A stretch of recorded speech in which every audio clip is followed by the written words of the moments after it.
Hi, in this video I'm gonna make a review on the Jim Beam single barrel.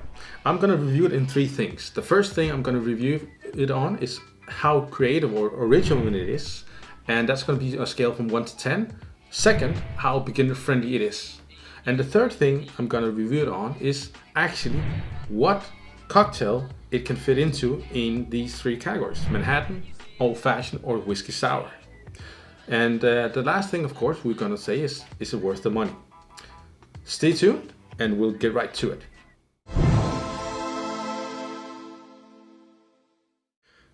So, my name is Leonardo, and if you're first time watching my reviews or my videos, I have more than 16 years of experience in the bar business, where I've been an owner, manager, bartender, and I've trained several people, or not several, a lot of people, on doing mixology and on spirits. And over the last many years, I've actually worked really a lot with whiskey, especially making old fashions, making special Manhattans, all the things connected to whiskey. Now, this is going to be the series about different whiskey reviews. Today, we're going to talk about the Jim Beam single barrel. Now, what makes Jim Beam so special? Well, today actually, and I will not do this every time, I have a selection of Jim Beam bottles right here. And you may say, well, there's only Jim Beam on the label here and only Jim Beam on the label here. And that's because Jim Beam actually owns and produces a lot of whiskey, and not all of it is actually labeled as Jim Beam. Some of your favorite whiskeys that are bourbons or even rye whiskeys might even be Jim Beam without you noticing or knowing. Because if you take, for instance, these, like the Baker's bourbon, you can barely see that it's Jim Beam unless you go in the back and start reading like who produced it and so on. And it's not only Jim Beam doing this. So yeah, they have a lot of amazing whiskey. Most people know the white one. We're gonna focus on this one. And let's get to it. Now, you can see I have consumed some of the whiskey, but not for neat. And I'll explain what the rest went for. And I can tell you, it wasn't a barbecue sauce. So let's see how good it is. First, actually, I'm going to start with how beginner friendly it is. And we're going to pour a bit here. Now, how do we judge how beginner friendly it is? Of course, peat. I'm sorry, you may love peat. I also enjoy it, but for beginners, it's not the best symptom. However, with bourbons, you won't find a lot of peat. But yeah, let's get the nosing part. From the start, you get a really sweet nosing. Immediately, the vanilla hits you in the face. I also would like to say with single barrel, just so you know, since it's a single barrel, this one that I'm reviewing may not be the same that you would try, because every barrel will be different from the other. Therefore, you have to look at the number, and in this case, the number is JB8405.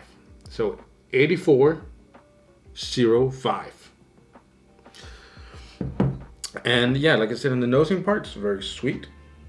Not very spicy at all. I barely get any kind of spice in it. And it has a really strong orange citrus aroma. But yeah, let's get to it.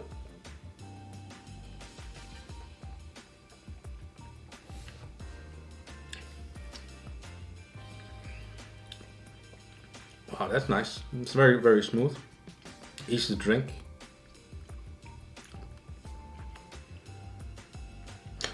So yeah, I will not bore you with all the technical things here. But one thing I would like to say, the spiciness that I didn't get in the beginning, it's definitely there now. It comes very slowly, but then intense and deeply.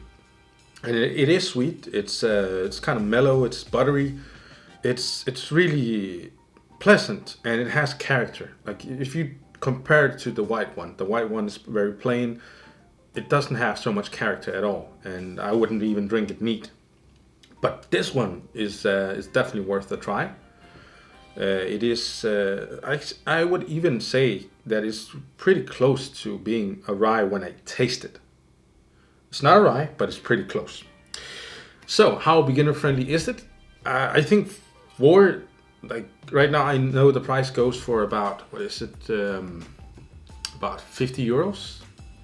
But I know in the airport, at least in Denmark, you can get it way cheaper than that. So if you talk about economy, flavors, like from 1 to 10, this is definitely a high 9, maybe even 9.5, because of the flavor is amazing, and you don't get a lot of whiskey for the price that this is offering. That is that mellow, that subtle and easy to drink. Now, if you're into smoke and experience, this is not your thing. But if you're a beginner, this is definitely a more premium or more delicate whiskey to go with. So definitely 9. I maybe even consider 9.5, but we'll keep it at 9. Now, how original is it? Well, the single barrel idea is not new, but I would say it's nice to see that Jim Beam has it, because they have the small batch, and I like that actually. And this is maybe because I'm in Denmark, but I like the fact that it's it's cheaper to get this one than actually I think it's called selected barrel, something like that. They have 2 small batches, but anyways, this is cheaper than it's the signature one I was thinking about. It's cheaper than the signature that they make, and to be honest, yes, the signature has a bit more, but I think within their normal line of production, I think this is actually the more creative one that they have. So definitely an 8 on that one. Now to the story. Why did I finish this or get through half of it before I made a review? Well, I'm an old-fashioned kind of guy, and that made it really obvious to use this for an old-fashioned, because I kind of already knew what I was jumping into, because I've tried most of their productions or their bottles, and definitely just by smelling it, okay, this can go into an old-fashioned. And that's the story why we don't have so much, because I had some friends over and we started making old-fashions. So what cocktail should it go in? I think I've said enough, so you can actually guess that it was old-fashioned. You could have used it for whiskey sour, I would say, but I definitely think that it would be more beneficial to use in an old-fashioned. Is it worth your money? Yes, especially if you go to the Danish airport, then it's definitely worth your money, because then you can save 10 euros on that deal, or even more. I think, yeah, between 12 or 10 euros. So that's a lot. So yeah, it's definitely worth your money. Now, if you like this video and if you would like to see more, remember to subscribe. But before I leave you, I would like to ask you one thing. Which is your favorite Jim Beam bourbon? Please comment which one is your favorite. I have no prize for you, but it would be nice to hear what your opinion is. And remember, I'll be making more videos, so please subscribe. And if you have some fun comments, I'll make a video about that. Thank you for watching. My name is Leonardo.